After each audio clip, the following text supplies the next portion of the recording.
दोस्तों, यह कहानी है एक सौतेले पिता की। आज शादी की रात पिता ने अपनी सौतेली बेटी का किडनैप कर लिया। मैं आपको पायल की कहानी सुनाने जा रही हूँ। पायल के पापा पायल से बहुत प्यार करते थे, लेकिन जब वह छोटी थी, 9 साल की थी, तभी उसके पापा एक एक्सीडेंट में चल बसे। पायल की माँ ने उसके बाद दूसरी शादी कर ली। सच बताऊं, पायल नहीं चाहती थी कि उसकी मम्मी ऐसा करे, लेकिन उस समय अकेली औरत, छोटी बच्ची, इसलिए उसकी माँ ने शादी की। पायल को सौतेले पिता बिल्कुल भी पसंद नहीं थे। पायल उन्हें पापा भी नहीं कहती थी।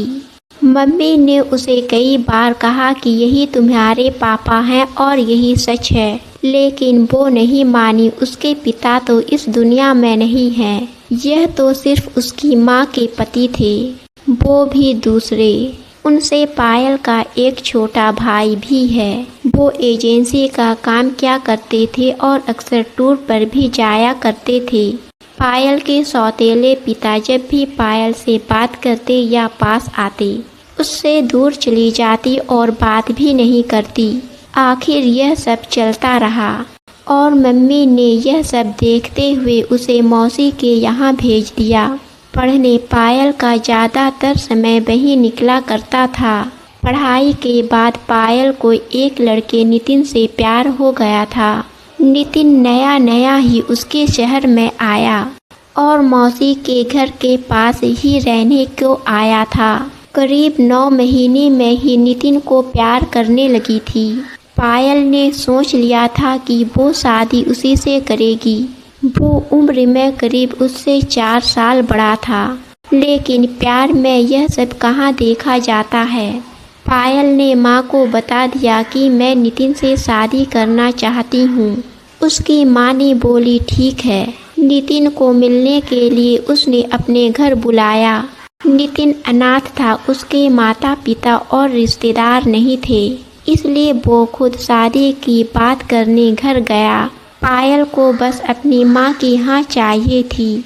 पिता से उसे कोई मतलब नहीं था, लेकिन वो भी यही थे जब नितिन आया था। माँ को लड़का पसंद आ गया। पायल बहुत खुश थी।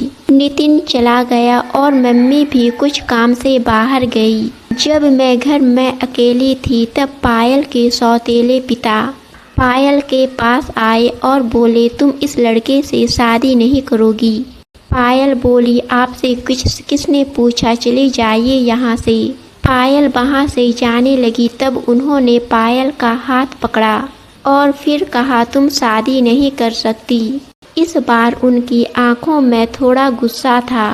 पायल बोली मेरा हाथ छोड़िए और मुझसे दूर रहिए। मैं अपने कमरे में चली गई और दरवाज़ा बंद कर लिया। जब माँ आई तो कहा कि तुम्हारा पति मेरे साथ बदतमीजी कर रहा था। माँ ने कहा चुप रहो, कुछ भी उनके बारे में मत बोलो, वो हमेशा तुम्हारा भला सोचते हैं। मेरी माँ की आंखों पर तो जैसे पट्टी बंधी थी। माँ ने फिर रात में बोली यह लड़का नितिन सही है, तो अच्छे से जान पहचान निकलवा ली ना। पायल को समझ आ गया था कि उन्होंने इनके कान भर दिए। पायल बोली खोट नितिन में नहीं, तुम्हारे पति में। वो मेरी शादी नहीं होना देने चाहते। पता नहीं उनके दिल में क्या है, लेकिन मैं नितिन से ही शादी करूंगी। पायल का फैसला उसकी माँ अच्छे से जान चुकी थी, इसलिए उसकी शादी तय हो गई। शादी की तैयारियां होने लगी। पायल खुश थी। इस दौरान मैंने उनकी आंखों में अजीब सी बेचैनी देखी। मुझे साफ दिखाई दे रहा था कि वो नहीं चाहते कि मेरी शादी हो। आखिर कौन बाप ऐसा सोचेगा, वो मेरे पिता नहीं थे। आखिरकार शादी का दिन आ गया। सुबह पायल अकेले में ऋतिक से छत पर बात कर रही थी। जैसे ही पायल ने फोन रखा, उसके मुंह पर किसी ने पीछे से रुमाल रखा और वह बेहोश हो गई। जब उसे होश आया तब वो एक कमरे में एक बिस्तर से बंधी थी। उसका मुंह भी बंद था। शादी वाले दिन उसे यहाँ कौन उठाकर लाया? थोड़ी देर बाद दरवाजे का कमरा खुला और उसके सामने थे सौतेले पिता। साथ यह क्या था? आखिर वो पायल को यहाँ क्यों उठाकर लाए?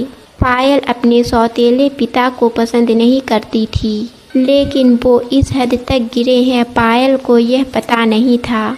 ऐसा तो उनके बारे में नहीं सोचा था।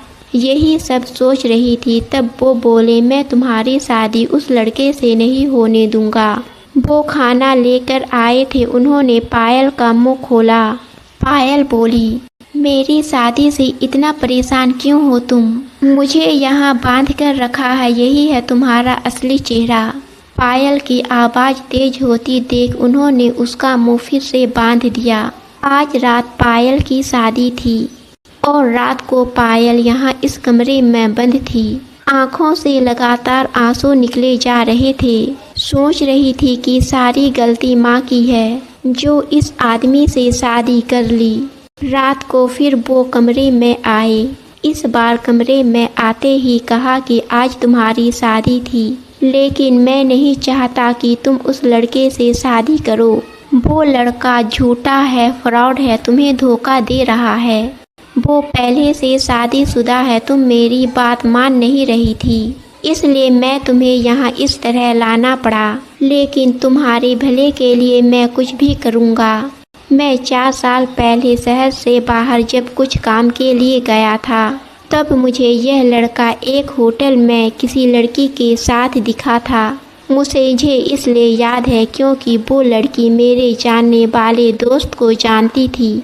उस समय उसने उससे बात की थी, तब भी वो चुप था और मुँह छुपा रहा था। जब तुम उसे घर लाई तब मुझे लगा यह वही है, इसलिए मैं तुम्हें मना कर रहा था। मैं जानता हूँ तुम मुझे अपना बाप नहीं मानती, लेकिन मैंने तुम्हें हमेशा अपनी बेटी माना है और मैं वही करूँगा जिसमें तुम्हारी भलाई हो। फिर चाहे तुम मुझे कुछ भी बोलो, कुछ भी समझो। उस लड़के की सच्चाई तुम्हें पता चल जाएगी और तब तक मैं तुम्हें यहीं रखूँगा। और बाहर से दरवाज़ा बंद करके चले गए। सुबह वो वापस आए और साथ में माँ भी थी। माँ पहले आते ही पायल का हाथ मुंह खोला। पायल मम्मी से बोली, देखो यह आदमी ने क्या किया। अभी तक पायल को उनकी बातों पर रत्ती भर भी विश्वास नहीं था, लेकिन फिर दरवाजे से एक और औरत आई। उसके हाथ में एक छोटा बच्चा भी था। वो औरत बोली, यह सही बोल रहे हैं, वो आदमी धोखेबाज है, उसने मुझे भी धोखा दिया। वो अनाथ नहीं है, उनके घर वाले भी हैं। पायल के सामने वो खड़ी वो औरत, उसका 2 बच्चा। पायल की माँ इन सबको देखकर पायल को भी अब यकीन होने लगा था। उसी समय ऋतिक को फ़ोन लगाया, लेकिन उसका फ़ोन ऑफ था। शायद उसे पता चल गया था कि उसकी सच्चाई सामने आ गई। उसके खिलाफ अब जो भी कार्रवाई होगी वो पुलिस वाले करेंगे। पिता उसके बाद भी पायल से बात नहीं कर रहे थे। वो ऐसे ही रह रहे थे जैसे पहले, जैसे कुछ हुआ ही ना हो। 6 दिन बाद ही उनका बर्थडे था। पायल पहली बार अपने हाथों से केक बनाया और उनको सरप्राइज दिया। उन्हें बोली, हैप्पी बर्थडे पापा। पायल के ऐसा बोलते ही उनकी आंखों में आंसू आ गए। इतने सालों से दबा रखे थे शायद। बोले, बेटा बस अब मुझे ज़िंदगी से कोई शिकायत नहीं, मुझे कुछ नहीं चाहिए। तुमने मुझे पापा कहा, बस इतना ही सुनना चाहता था। उस दिन पायल को समझ आया कि मैं कितनी कच्ची हूँ इंसान को पहचानने में। घर में मेरे सामने मुझे इतना प्यार करने वाले पिता थे, उनका मैंने कभी सम्मान नहीं किया और बाहर उस ऋतिक की झूठी बातों में आ गई। पायल के पिता ने ना सिर्फ पायल की लाइफ बचाई, बल्कि उसे यह भी बताया कि वह कितनी गलत थी। दोस्तों, आपको कहानी पसंद आई तो हमारे चैनल को सब्सक्राइब और वीडियो को लाइक ज़रूर कीजिए।